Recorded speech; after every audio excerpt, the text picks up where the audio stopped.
Hallo und schön, dass du dabei bist. In diesem Video geht es um Picklistenprofile in Xentral.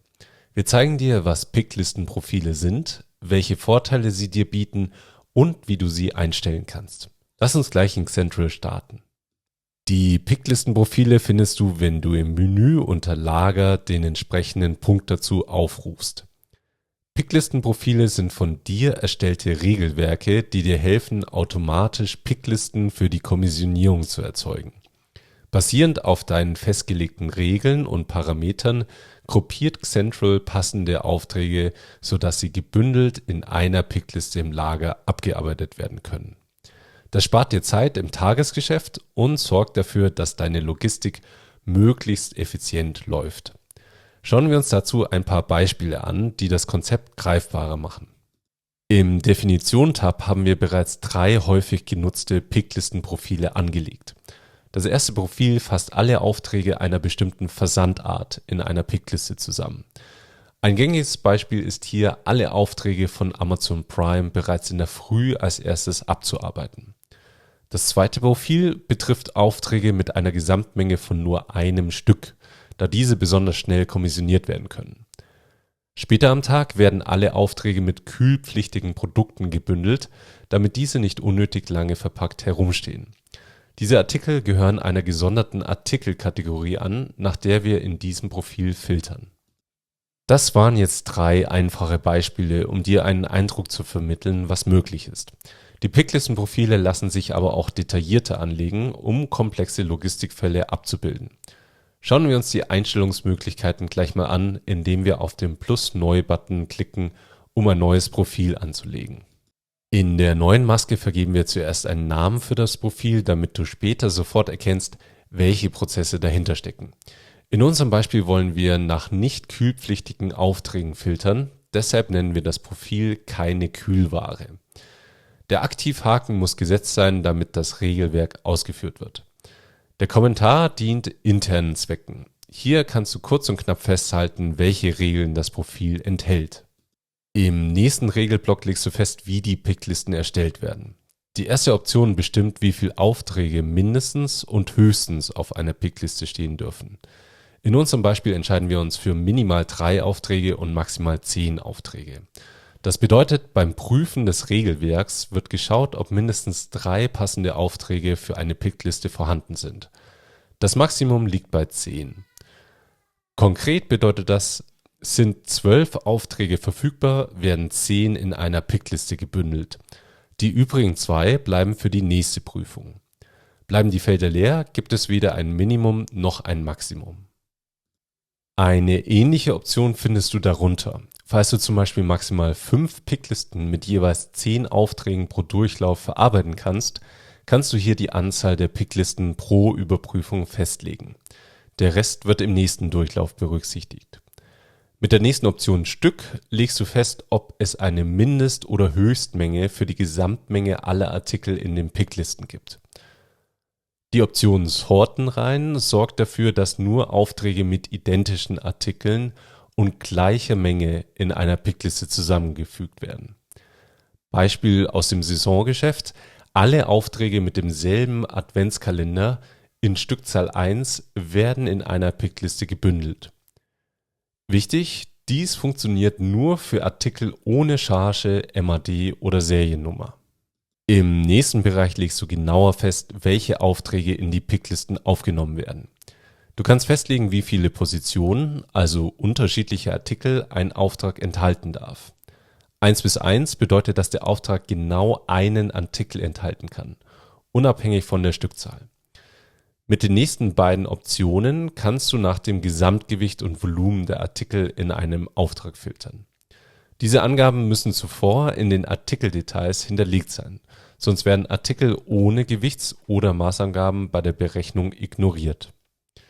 Außerdem kannst du nach Fastlane-Aufträgen filtern, sowie nach Aufträgen, die keine Artikel mit MAD oder Charge enthalten.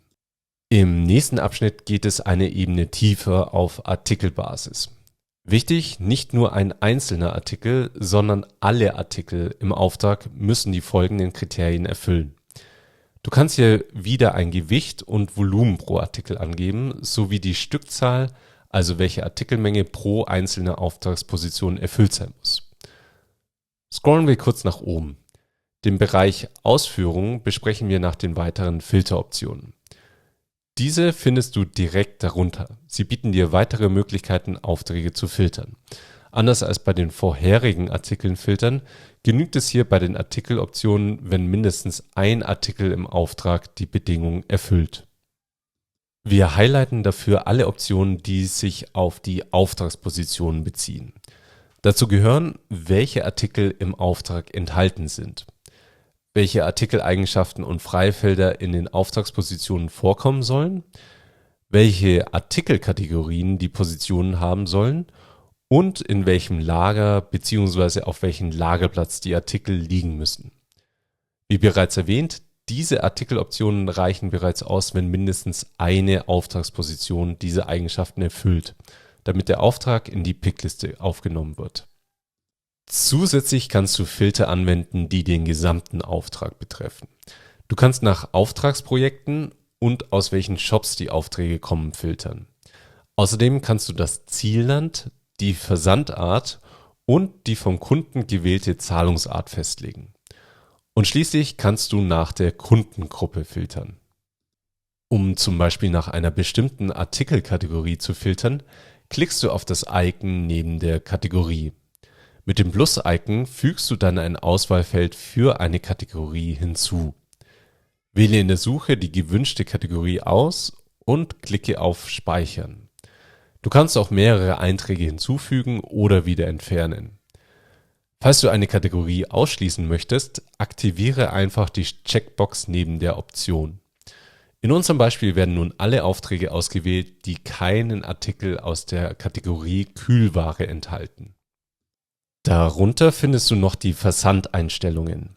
Mit diesen Optionen kannst du die Logistikeinstellungen der Auftragsprojekte überschreiben. Das bedeutet, dass du für alle Aufträge der Pickliste, unabhängig vom Vertriebskanal, einen einheitlichen Logistikablauf festlegen kannst. Du kannst den Drucker für die Belege in Stufe 1 überschreiben, also in dem Moment, wenn die Aufträge an den Versand übergeben werden.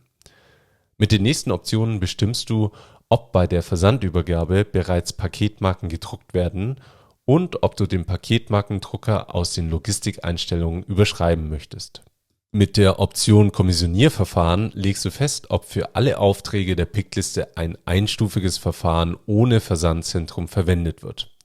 Wählst du die Option Zusammenführen der Dokumentenverarbeitung auf Stufe 1, werden Belege, die eigentlich erst in Stufe 2, also dem Versandzentrum, gedruckt würden, bereits in Stufe 1 erstellt. Die unterste Option ist nur relevant, wenn du Multi-Order-Picking nutzt. Sie ermöglicht es, die Kistenbestätigung zu überspringen. Zum Schluss werfen wir einen Blick auf die Möglichkeiten zur automatischen Picklistenerstellung. Picklisten kannst du generell manuell erstellen. Das schauen wir uns später noch an. Alternativ kannst du diesen Prozess automatisch im Hintergrund ausführen lassen.